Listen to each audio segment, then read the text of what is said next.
तो दोस्तों, आज मैं आप लोगों के लिए एक बहुत ही डरावनी कहानी लेकर आया हूं। कहानी की शुरुआत एक ऐसे सफर से होती है जो दिखने में बिल्कुल आम था, कार, हाईवे और ससुराल जाने की रात।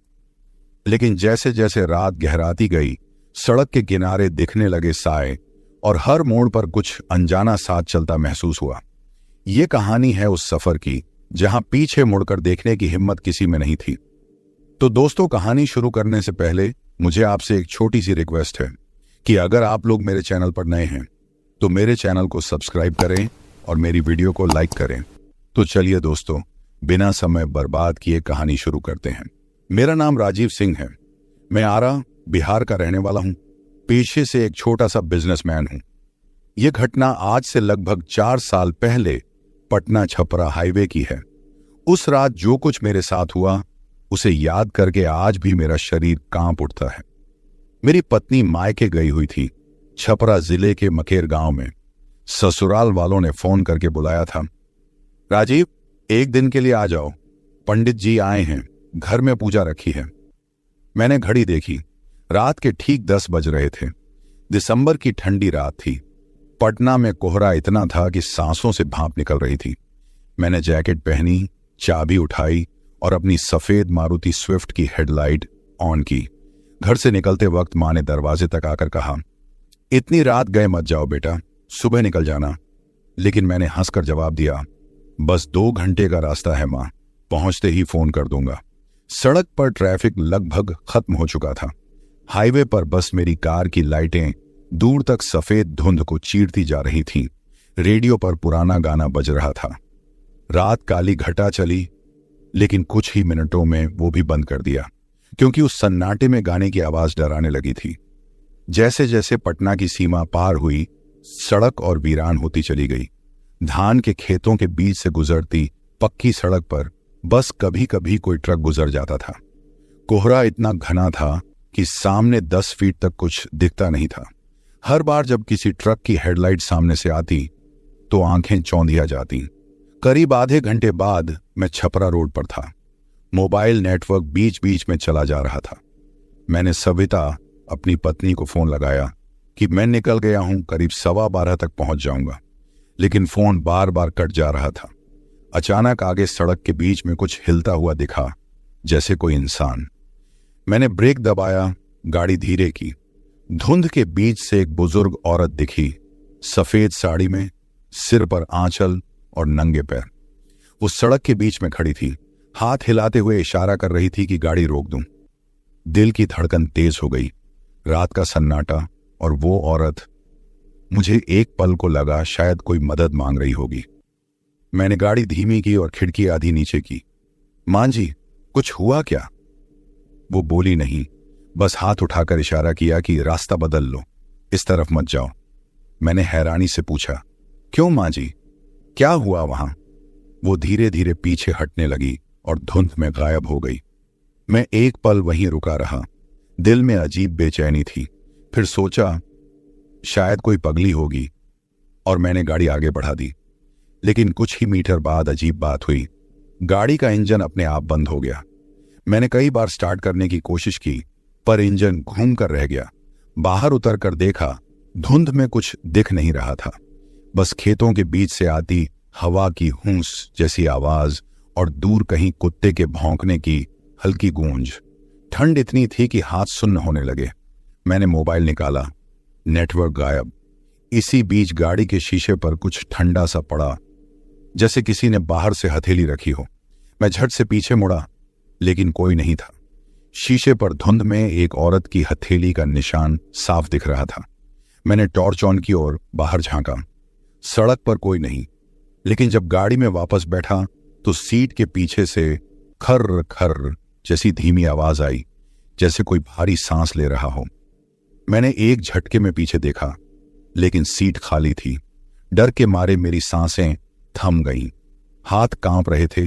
दिल की धड़कन इतनी तेज कि कानों में सुनाई दे रही थी। कोइलवर ब्रिज पार करते वक्त मैं सोच भी नहीं सकता था कि आगे क्या होने वाला है।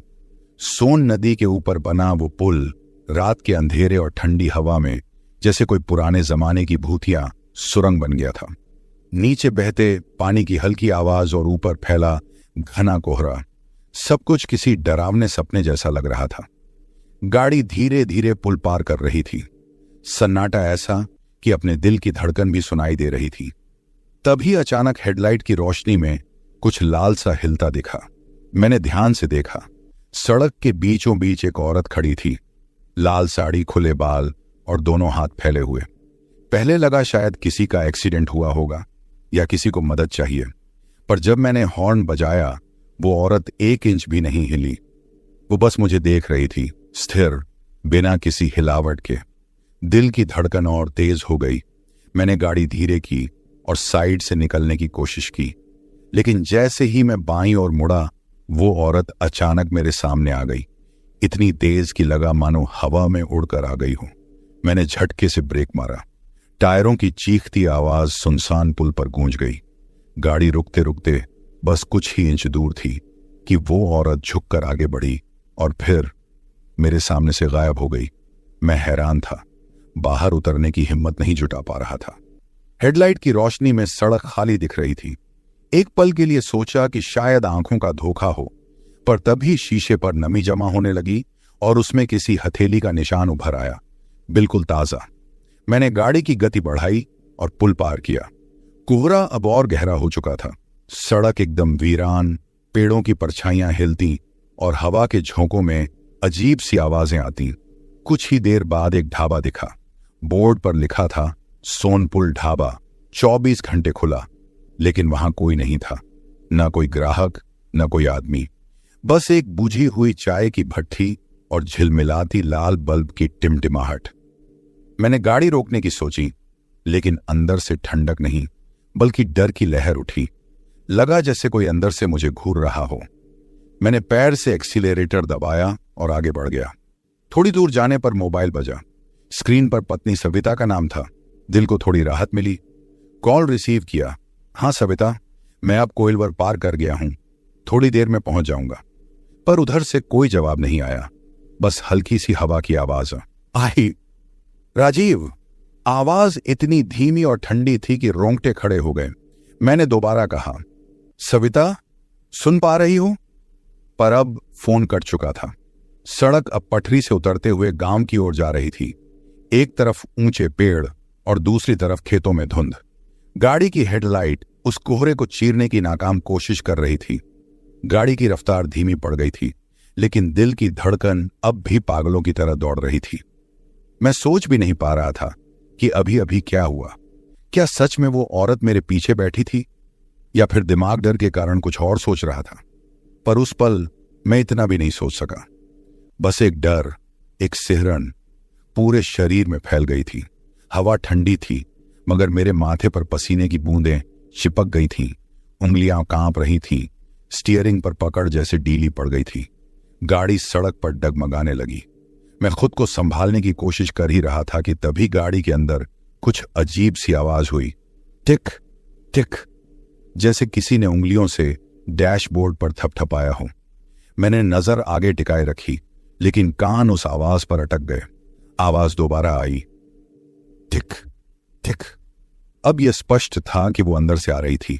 मैंने डरते हुए रियर व्यू मिरर की तरफ देखा और उसी पल मेरे शरीर की रगों में खून जैसे जम गया। पीछे वाली सीट पर कोई बैठा था। लाल साड़ी, खुले बाल, वही चेहरा, वही आंखें, बिल्कुल वही औरत। वो सीट के कोने में चुपचाप बैठी थी।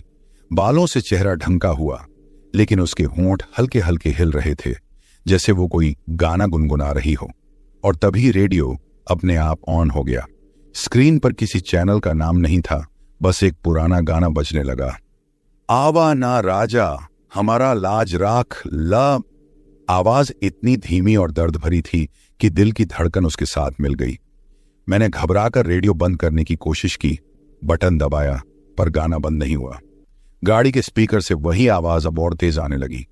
ऐसा लग रहा था जैसे वो औरत खुद गा रही हो, सीट पर बैठी बैठी, धीमे सुर में। मेरे हाथ कांपने लगे। मैंने पीछे देखने की हिम्मत नहीं की। सिर आगे झुका लिया और बस स्टीयरिंग कसकर पकड़ लिया। लेकिन अब गाड़ी के अंदर का तापमान बदल चुका था। सांस लेते ही सीने में बर्फ उतर रही थी। वो गाना अब जैसे चारों तरफ गूंजने लगा। आवा न राजा। मुझे लगा अगर और एक पल सुना तो शायद मेरा दिमाग जवाब दे देगा। मैंने झटके से गाड़ी सड़क के किनारे रोक दी, दरवाजा खोला और बाहर निकल गया। ठंडी हवा चेहरा काट रही थी, लेकिन हवा के साथ एक और गंध आई, गीली मिट्टी और किसी जले हुए बालों जैसी। मैंने गाड़ी की हेडलाइट्स में झांका, अंदर कोई नहीं दिख रहा था। थोड़ी हिम्मत जुटाकर मैंने दरवाजा खोला। पीछे की सीट पर सिर्फ धुंध और मेरी खुद की सांसों की नमी थी, कोई नहीं। मैंने राहत की सांस ली, लेकिन अगले ही पल रेडियो अपने आप फिर चालू हो गया। इस बार आवाज और भयानक थी। राजा, पीछे देखो। मेरे पैरों से जमीन खिसक गई। मैंने एक झटके में गाड़ी बंद की, चाबी निकाली और कुछ कदम पीछे हट गया। रेडियो बंद था, फिर भी अंदर से वही गाना आ रहा था, जैसे कोई फुसफुसा रहा हो। धीरे धीरे गाड़ी की पिछली खिड़की पर नमी जमी और उसमें एक हथेली का निशान उभरा। वो हथेली हिल रही थी अंदर से। मैंने डर के मारे आंखें कसकर बंद कर ली। कुछ पल बाद जब खोली तो गाड़ी के अंदर सब शांत था। मैंने खुद को संभाला, चाबी लगाई और दोबारा गाड़ी स्टार्ट की। अब बस एक ही ख्याल था, किसी भी तरह इस सड़क से निकल जाऊं। गाड़ी आगे बढ़ी, लेकिन हर मोड़ पर ऐसा लग रहा था जैसे कोई मेरे साथ चल रहा हो। हवा के झोंके से गाड़ी के शीशे हिल रहे थे, पर आवाजें कुछ अलग थीं, जैसे किसी की भारी सांसें। कई किलोमीटर आगे जाकर एक पुल आया। मैंने सोचा अब गांव ज्यादा दूर नहीं, पर तभी गाड़ी के पीछे से कुछ गिरने की आवाज आई। थक थक। मैंने पीछे देखा, कुछ नहीं था। फिर से थक। अब तो लगा कि कुछ वाकई है। मैंने धीमी रोशनी में रियर मिरर की ओर देखा। वो औरत फिर से बैठी थी, लेकिन अब उसका चेहरा दिख रहा था, आधा जला हुआ, आंखें सफेद और होंठ खुले हुए। उसने धीरे धीरे मुस्कुराया। इतना डर क्यों रहे हो राजा? मैंने पसीने से भीगे हाथों से स्टीयरिंग पकड़ा और पूरी ताकत से एक्सीलरेटर दबा दिया। गाड़ी उछलती हुई आगे बढ़ी। सामने से आ रहे ट्रक की हेडलाइट आंखों में पड़ी, पर अब मुझे फर्क नहीं पड़ा। सड़क पर बस एक ही सोच थी, भागो। वो औरत अब गाना नहीं गा रही थी, बल्कि कुछ फुसफुसा रही थी। अब तो तू मेरा है, आवाज मेरे कानों में गूंज रही थी। मैंने आंखें बंद कर ली, बस दुआ कर रहा था कि किसी तरह सुबह हो जाए। कुछ मिनट बाद जब मैंने हिम्मत करके पीछे देखा, सीट खाली थी, सब गायब। रेडियो बंद, हवा शांत और गाड़ी फिर से सामान्य। मुझे लगा शायद सब सपना था, पर तभी सीट पर कुछ चमका। मैंने हाथ बढ़ाया। वो लाल रंग का कपड़े का टुकड़ा था, जैसे किसी साड़ी का किनारा हो। मैंने कांपते हुए उसे हाथ में लिया। कपड़ा गीला था और उस पर मिट्टी जमी हुई थी। गाड़ी के अंदर अचानक फिर वही जानी पहचानी गंध भर गई, सड़ी हुई मिट्टी और धुएं की। उस पल ऐसा लगा जैसे कोई मेरे बिल्कुल पास झुककर कान में बोला हो, अब तो तू मेरा राजा है। हवा इतनी ठंडी हो चुकी थी कि जैसे किसी ने बर्फ की मुट्ठियां मेरे सीने में भर दी हों। मैं लगभग रोने की हालत में था। हाथ कांप रहे थे और स्टीयरिंग पकड़े हुए हथेलियां पसीने से भीग चुकी थी। पर असली डर तो तब शुरू हुआ जब मैंने गाड़ी रोकने की कोशिश की। मैंने धीरे से ब्रेक दबाया। गाड़ी पर कोई असर नहीं हुआ। मैंने जोर से दबाया, कुछ नहीं। फिर पूरी ताकत से पैरों को ब्रेक पर रखा, पर गाड़ी जैसे मेरे आदेशों को सुन ही नहीं रही थी। इंजन की आवाज बदल गई। पहले हल्की गुर्राहट थी, अब वो गहरी होती जा रही थी, जैसे गाड़ी जिंदा हो गई हो। स्पीडोमीटर की सुई ऊपर उठने लगी। 70, 80, 90। मेरे मुंह से डर के मारे आवाज नहीं निकल रही थी। मैं पागलों की तरह स्टीयरिंग पकड़कर चिल्लाया, बस कर, रुक जा, भगवान के लिए रुक जा। लेकिन गाड़ी सुन ही कहां रही थी। स्पीड लगातार बढ़ रही थी। 100, 120। अब धुंध में सड़क दिख भी नहीं रही थी। सामने बस हल्की सी फीकी सफेद पट्टी और पेड़ों की काली काली परछाइयां हवा में झूल रही थी। मैंने भरसक कोशिश की, चाबी घुमाई, गाड़ी बंद करने की कोशिश की, पर चाबी लॉक होकर घूम ही नहीं रही थी, जैसे किसी ने अंदर से उसे पकड़ रखा हो। मैं टूट चुका था। मेरी आंखों से आंसू निकल आए। मैंने डर और घबराहट में चिल्लाकर कहा, कौन हो तुम? क्यों कर रही हो ये सब? मैंने क्या बिगाड़ा है तुम्हारा? कुछ सेकंड सन्नाटा रहा। सिर्फ गाड़ी की तेज रफ्तार की गुर्राहट सुनाई दे रही थी। फिर पीछे से वही आवाज आई, वही ठंडी, नीची और सांस में घुली हुई, जहां जाना था वहीं ले जा रही हूं।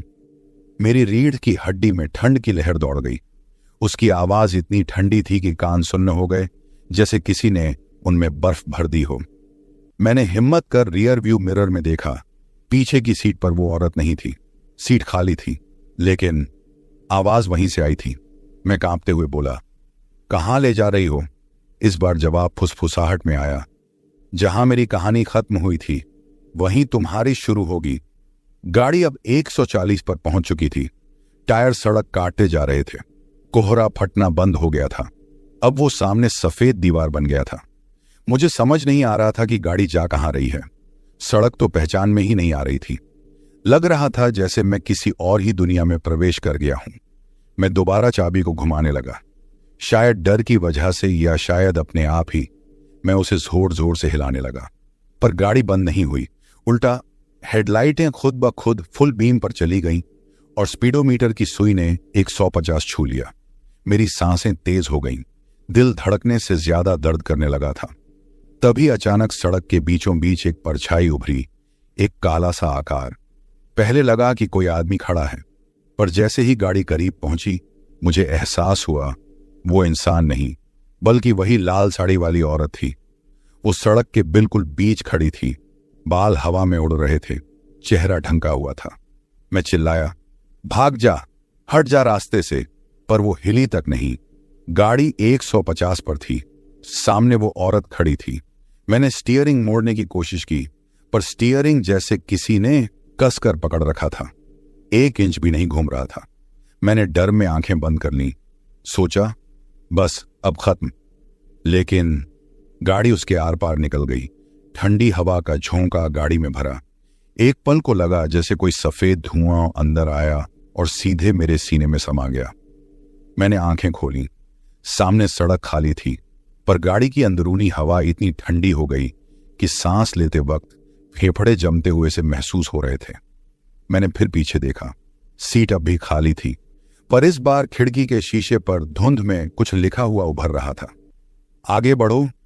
मेरे हाथ कांपने लगे। गाड़ी की स्पीड खुद ब खुद कम होने लगी। 140, 120, 90, जैसे उसकी मर्जी बदल रही हो। सड़क अब किसी गांव की नहीं, बल्कि किसी सुनसान जंगल जैसी लग रही थी। रात का वो वक्त ऐसा था जब सन्नाटा भी बोलता है। हवा की सरसराहट, झींगुरों की हल्की आवाज और बीच बीच में इंजन की घरघराहट, सब मिलकर जैसे किसी डरावने गीत की तरह बज रहे थे। मेरी सांसें अभी तक तेज थीं। दिल इतनी जोर से धड़क रहा था कि लग रहा था छाती फट जाएगी। सामने हेडलाइट की रोशनी में एक बड़ा मोड़ दिखाई दिया। सड़क वहां से दाईं ओर मुड़ रही थी और उसके बाद नीचे गहरी खाई थी। इतनी गहरी कि नीचे देखने की हिम्मत नहीं होती। मैं जानता था कि अगर जरा सा भी नियंत्रण छूटा तो गाड़ी सीधे उस खाई में जाएगी। मैंने स्टीयरिंग कसकर पकड़ा और पूरी ताकत से दाईं ओर मोड़ दिया। गाड़ी चर्र की आवाज के साथ झटके से मुड़ी। टायरों ने सड़क पर चीख मारी और फिर अचानक इंजन बंद हो गया। गाड़ी रुक गई। हर चीज एक पल में शांत हो गई। न इंजन की आवाज, न हवा का झोंका। बस ऐसा लगा जैसे आसपास की हवा थम गई हो, जैसे कोई बड़ी घटना घटने से पहले सब कुछ ठहर गया हो। मैंने एक लंबी सांस ली और खुद को संभालने की कोशिश की। शुक्र है, मैंने मन ही मन कहा। लेकिन जैसे ही मैंने सिर उठाया, कुछ अजीब महसूस हुआ। गाड़ी के अंदर एक ठंडी लहर दौड़ गई। पीछे से किसी चीज के गिरने की आवाज आई। थक। मैंने धीरे से रियर मिरर में देखा। पीछे की सीट खाली थी, पर दरवाजे का हैंडल हिल रहा था, धीरे धीरे ऊपर नीचे। मैंने गर्दन घुमाई। वहां कोई नहीं था, पर गाड़ी का पिछला दरवाजा धीरे से खुल गया। खर्र। दरवाजे की कड़ी से घर्षण की डरावनी आवाज आई। मैं कुछ सेकंड तक जड़ होकर बैठा रहा, फिर साहस करके पीछे मुड़ा। गाड़ी का पिछला दरवाजा पूरी तरह खुला था और बाहर अंधेरा फैला हुआ था। हेडलाइट की रोशनी बस थोड़ा सा आगे तक जा रही थी। उसके आगे सिर्फ काली खाई थी। मैं धीरे धीरे बाहर निकला। ठंडी हवा के झोंके ने जैसे मेरे चेहरे पर बर्फ रख दी हो। हवा में एक अजीब सी बदबू थी, कुछ सड़ा हुआ, कुछ गीली मिट्टी जैसा। मैंने नीचे देखा। गाड़ी के पीछे मिट्टी पर कुछ पड़ा था। वो लाल रंग का कपड़ा था।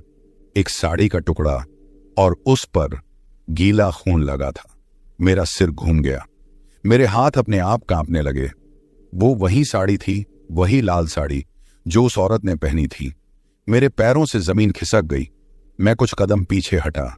अचानक हवा में जैसे किसी ने मेरा नाम लिया, धीमे पर साफ आवाज में, राजा। मेरी रीढ़ में ठंड दौड़ गई। मैंने हड़बड़ाकर पीछे देखा, पर वहां कोई नहीं था, सिर्फ धुंध के पर्दे लहरा रहे थे। मैंने कांपती आवाज में कहा, कौन है वहां? कोई जवाब नहीं आया, बस हवा ने और जोर से बहना शुरू कर दिया, जैसे किसी की सांस मेरे कानों के पास से गुजर रही हो। मैं गाड़ी के पास लौटने ही वाला था कि ध्यान गया। गाड़ी के पहिए अपने आप घूम रहे थे। इंजन बंद था, फिर भी पहिए धीरे धीरे घूम रहे थे। मैं एक पल को जड़ हो गया। गाड़ी खुद ब खुद हिलने लगी, जैसे किसी ने अंदर बैठकर उसे पीछे की ओर धकेल दिया हो। मैं चिल्लाया, रुक जा, और दौड़कर स्टीयरिंग पकड़ने लगा। पर उसी वक्त अंदर से ठंडी हवा का झोंका निकला और मेरे चेहरे पर लगा। ऐसा लगा जैसे किसी ने बर्फ की हथेली मेरे मुंह पर रख दी हो। गाड़ी हिलना बंद हो गई। फिर जैसे ही मैं सांस लेने लगा, सीट पर कुछ चमकता हुआ दिखा। मैंने ध्यान से देखा, वहां एक पुरानी चांदी की पायल रखी थी। वो पायल बिल्कुल वैसी थी जैसी उस औरत के पैरों में थी। मैंने कांपते हुए उसे छूने की कोशिश की। जैसे ही उंगलियां उस पर पड़ी, ठंडी बिजली सी मेरे शरीर में दौड़ गई। मेरी उंगलियां सुन्न हो गईं। तभी पीछे से कदमों की आवाज आई, धीरे भारी कदमों की आवाज। 1, 2, 3। मैं मुड़ा। गाड़ी की हेडलाइट के पार धुंध में कुछ हिल रहा था। लाल रंग की झलक थी। धीरे धीरे वो आकार पास आने लगा। अब साफ दिखा, वो वही औरत थी। लाल साड़ी में बाल बिखरे हुए, चेहरा आधा ढका और पांव मिट्टी से सने हुए। उसकी चाल धीमी थी, पर हर कदम जैसे जमीन हिला देता था। मैंने चिल्लाया, कौन हो तुम? क्यों कर रही हो ये सब? वो रुक गई और उसकी आवाज हवा में गूंजी, क्योंकि मैं यहां मरी थी और तू वही रास्ता चुन लाया। मेरे पैरों ने साथ छोड़ दिया। मैं गाड़ी की तरफ भागा, पर जैसे ही दरवाजा पकड़ा, वो औरत मेरे सामने आकर खड़ी हो गई। उसकी आंखें अंधेरे में चमक रही थीं, बिल्कुल लाल। चेहरे से मिट्टी टपक रही थी, जैसे किसी ने अभी अभी उसे जमीन से निकाला हो। वो बोली, मैंने भी यहां मोड़ लेने की कोशिश की थी, पर किस्मत ने खाई में धकेल दिया। इतना कहते ही उसने धीरे धीरे अपना हाथ बढ़ाया। उसके हाथ की उंगलियां सड़ी हुई थीं, पर वो मेरे गले की ओर बढ़ रही थी। मैं पीछे हटते हुए बोला, मुझे छोड़ दो। वो बोली, तू रुक गया, इसलिए नहीं बच पाएगा। और अगले ही पल हवा तेज हो गई। चारों तरफ धूल उड़ने लगी। गाड़ी की हेडलाइट टिमटिमाने लगी। मैंने डर के मारे आंखें बंद कर लीं। जब खोली, वो गायब थी। चारों ओर फिर वही सन्नाटा। बस गाड़ी का पिछला दरवाजा खुला था और हवा में साड़ी का टुकड़ा उड़ रहा था। मैं धीरे धीरे नीचे झुका और वो टुकड़ा उठाया। उस पर खून सूख चुका था, पर जैसे ही मैंने उसे हाथ में लिया, मेरी हथेली पर ताजे खून की बूंदें उभर आईं। मैंने घबराकर कपड़ा फेंक दिया और तभी खाई के नीचे से आवाज आई, राजा। वो आवाज इतनी पास थी जैसे कोई खाई से चढ़कर फिर ऊपर आने वाला हो। मैंने कांपते हुए नीचे झांका, पर कुछ नहीं दिखा, सिर्फ धुंध घूम रही थी। मैं गाड़ी की सीट पर बैठ गया, सिर पकड़कर। सांसें उखड़ रही थीं। दिल में ऐसा डर जो शब्दों में नहीं कह सकता था। तभी मोबाइल की स्क्रीन अपने आप जल उठी। कोई कॉल आ रही थी, अनजान नंबर से। मैंने कांपते हुए रिसीव किया। उधर से वही ठंडी आवाज आई, मोड़ मत काटना राजा, अब सीधा नीचे आ जा। कॉल कट गया। फोन अपने आप बंद हो गया। मेरी आंखों से आंसू निकल आए। मैंने इंजन स्टार्ट करने की कोशिश की, पर गाड़ी चालू नहीं हुई। फिर अचानक बिना चाबी घुमाए गाड़ी खुद चालू हो गई। गाड़ी धीरे धीरे आगे बढ़ी, सीधे उसी मौत के मोड़ की तरफ। मैंने पूरी ताकत से ब्रेक दबाया, स्टीयरिंग मोड़ा, पर इस बार कुछ भी नहीं हुआ। गाड़ी खुद उस खाई के किनारे तक जा पहुंची। मैं चिल्लाया, रुक जा, भगवान के लिए रुक जा। और तभी हवा में वो आवाज फिर गूंजी, अब मेरी तरह तू भी इस रास्ते का हिस्सा बनेगा। गाड़ी की हेडलाइट बुझ गई। चारों तरफ अंधेरा फैल गया। सुबह का सूरज धीरे धीरे निकल रहा था, लेकिन मेरे अंदर की रात अभी तक खत्म नहीं हुई थी। जैसे तैसे हिम्मत जुटाकर मैं गाड़ी लेकर आगे बढ़ा। हवा में अजीब सी ठंडक थी और सड़क के किनारे धुंध अब भी रेंग रही थी। मेरे हाथ स्टीयरिंग पर थे, लेकिन मन में वही खौफ, वही लाल साड़ी, वही ठंडी आवाज घूम रही थी। लगभग आधे घंटे बाद मैं मखेर गांव के मोड़ पर पहुंचा। ससुराल के दरवाजे तक पहुंचते पहुंचते सूरज ऊपर आ चुका था, लेकिन मुझे लगता था कि मैं किसी परछाई के बीच से निकलकर आया हूं। गाड़ी दरवाजे पर रोकी और जैसे ही उतरा पैर कांप रहे थे। ससुर आंगन में खड़े थे। उन्होंने मुझे देखा और बोले, अरे राजीव बेटा, देर कैसे हो गई? रात को ही निकल गए थे ना? मैंने हां में सिर हिलाया। गले में शब्द फंसे हुए थे। कुछ पल बाद मुश्किल से कहा, रास्ता कुछ अजीब था मामा जी। मैं कोइलवर वाले रास्ते से आया। उनका चेहरा एकदम उतर गया। आवाज धीमी पड़ गई। उन्होंने मेरी ओर ऐसे देखा जैसे कोई बहुत बड़ा गलती हो गई हो। बोले, कोइलवर वाला रास्ता? बेटा, उस रास्ते से तो गांव का कोई आदमी रात में नहीं निकलता। मैं हैरान रह गया। पूछा, क्यों? क्या हुआ उस रास्ते पर? वो कुछ पल चुप रहे, फिर बोले, 3 साल पहले की बात है। इसी गांव की एक लड़की थी, राधा। उसकी शादी छपरा में हुई थी। शादी के बाद जब वो पहली बार ससुराल जा रही थी तो गाड़ी उसी मोड़ पर पलट गई थी। सब लोग बच गए थे, पर राधा नहीं बची। लाल साड़ी में थी वो, बिल्कुल तेरे कहे जैसी। कहते हैं उसका शरीर वहीं खाई के पास दब गया था और उसके बाद से उस जगह कोई रात में नहीं रुकता। मेरे पैर जैसे जमीन में धंस गए। गले से आवाज नहीं निकली। ससुर बोले जा रहे थे, उस दिन भी कोहरा था, बिल्कुल वैसा ही जैसा तू बता रहा है, और गाड़ी का ब्रेक उसी जगह फेल हो गया था। मैंने हिचकिचाते हुए पूछा, फिर उसके बाद? उन्होंने धीमी आवाज में कहा, लोगों ने उसकी आत्मा देखी है बेटा। कई बार राहगीरों को वो औरत दिखती है, लाल साड़ी में, खुले बालों के साथ। किसी से सवारी मांगती है, किसी के रास्ते में आ खड़ी होती है। जो रुक जाए वो बच जाता है, जो भागने की कोशिश करे वो फिर कभी नहीं लौटता। मेरे शरीर में झुरझुरी दौड़ गई। मैंने धीरे से पूछा, पर मैंने तो गाड़ी रोकने की कोशिश की थी, वो खुद उसके अंदर से निकल गई। ससुर एक पल को मेरे चेहरे को देखने लगे, फिर बोले, तू बहुत किस्मत वाला है बेटा, वरना कई लोगों ने उस मोड़ पर जान गंवाई है। कहते हैं उसकी आत्मा किसी का नुकसान नहीं करती, बस उसी जगह ससुराल पहुंचने का इंतजार कर रही है। उसे शांति नहीं मिली अब तक। मुझे अब हर चीज साफ साफ याद आने लगी। वो अचानक सामने आई परछाई, गाड़ी का उसके आर पार निकल जाना, रेडियो का अपने आप ऑन होना, और वो आवाज, जहां जाना था वही ले जा रही हूं। मैंने धीरे से कहा, शायद वो मुझे वहां तक पहुंचाना चाहती थी जहां उसका सफर खत्म हुआ था। ससुर ने गहरी सांस ली और बोले, लोग कहते हैं उस औरत की आखिरी इच्छा थी कि वो ससुराल पहुंचे, पर मौत ने बीच रास्ते रोक लिया। तभी से जो भी उस रास्ते से गुजरता है वो उसके अधूरे सफर का हिस्सा बन जाता है।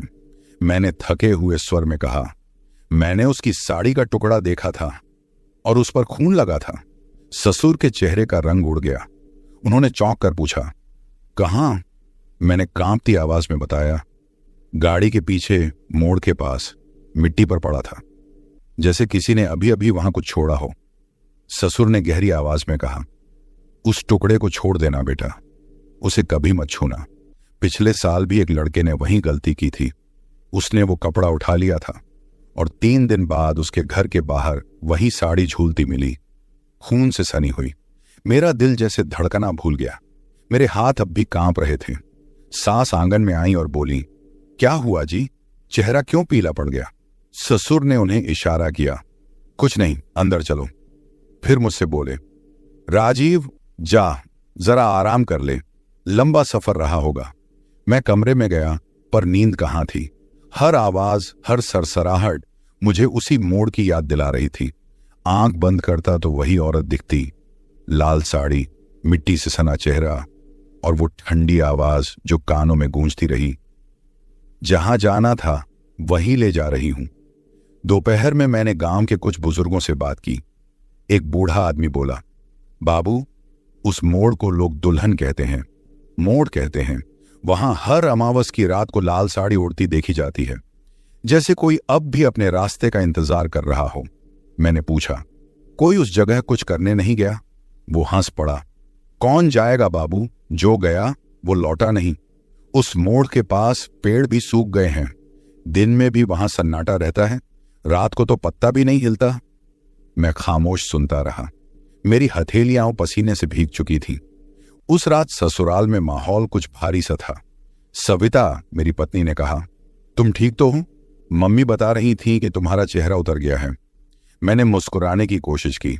कुछ नहीं, बस रास्ता थोड़ा डरावना था। वो बोली, कोइलवर वाला? मैंने चौंक कर पूछा, तुम्हें कैसे पता? वो बोली, माँ हमेशा कहती हैं उस रास्ते से रात में कोई नहीं जाता। उन्होंने बताया था जब मैं छोटी थी तब हमारे गांव की राधा भाभी की वही मौत हुई थी। कहते हैं वो ससुराल के रास्ते में थी, जैसे मैं आज हूं। उसने मेरी ओर देखा, फिर धीमे से कहा, तुम्हें कुछ दिखा तो नहीं? मेरे होंठ सूख गए। मैं कुछ बोल नहीं पाया, बस धीरे से कहा, चलो अब इस बात को यहीं खत्म करते हैं। रात में जब सब सो गए, मैं आंगन में अकेला बैठा रहा। आसमान में बादल थे और हवा में वही ठंडक। दूर कहीं कुत्ते भौंक रहे थे। तभी मेरी नजर गाड़ी पर पड़ी। गाड़ी के अंदर कुछ चमक रहा था। मैं धीरे धीरे पास गया। ड्राइवर सीट पर जहां मैं बैठा था वहीं चांदी की पायल रखी थी जो मैंने उस रात देखी थी। वो धीरे धीरे हिल रही थी, जैसे किसी ने अभी अभी रखी हो। मेरे कानों में फिर वही आवाज गूंजी, मैं ससुराल पहुंच गई राजा। मैं ठिठक गया। हवा थम गई। गाड़ी की खिड़की अपने आप बंद हो गई। मैंने डर के मारे पीछे देखा। दूर सड़क पर वही लाल साड़ी हवा में लहरा रही थी, धीरे धीरे गायब होती हुई, जैसे कोई अधूरा सफर पूरा कर गया हो। और फिर बस वही सन्नाटा। गांव के लोग आज भी कहते हैं जब भी कोई दुल्हन पहली बार उस रास्ते से ससुराल जाती है, वो लाल साड़ी वाली औरत उसके साथ चलती है, बिना किसी को दिखे। क्योंकि कुछ आत्माएं तब तक चैन नहीं पाती जब तक उनका अधूरा सफर पूरा ना हो जाए। कहते हैं वक्त बीत जाता है, पर कुछ रातें जिंदगी भर पीछा नहीं छोड़ती। 3 साल हो गए उस घटना को, लेकिन आज भी जब मैं स्टीयरिंग पर हाथ रखता हूं तो हथेलियां ठंडी पड़ जाती हैं। कोइलवर हाईवे का नाम सुनते ही दिल में अजीब सी घबराहट दौड़ जाती है। उस रात के बाद मैंने कई बार कोशिश की कि उस रास्ते से न जाऊं, पर किस्मत जैसे मजाक करती रही। ससुराल जाने का एकमात्र आसान रास्ता वही था। और अब जब भी मैं उस हाईवे पर गाड़ी लेकर निकलता हूं तो इंजन जैसे खुद ब खुद धीमा हो जाता है। आज भी याद है उस रात जब गाड़ी अपने आप चलने लगी थी और पीछे बैठी लाल साड़ी वाली औरत ने कहा था, जहां जाना था वही ले जा रही हूं। वो आवाज अब भी मेरे कानों में गूंजती है, जैसे किसी ने भीतर कोई ठंडी हवा भर दी हो। कई बार मैंने खुद से कहा वो सब मेरा भ्रम था, डर की वजह से मुझे वहम हुआ। पर फिर जब भी कोई नई घटना सुनता हूं, मेरे सारे तर्क बिखर जाते हैं। गांव के लोग अब भी कहते हैं रात में कोइलवर रोड पर दुल्हन सवारी करती है। लोगों ने उसे अलग अलग जगहों पर देखा है। कोई कहता है पुल के पास, तो कोई कहता है उस मोड़ पर जहां गाड़ी खुद ब खुद रुक जाती है।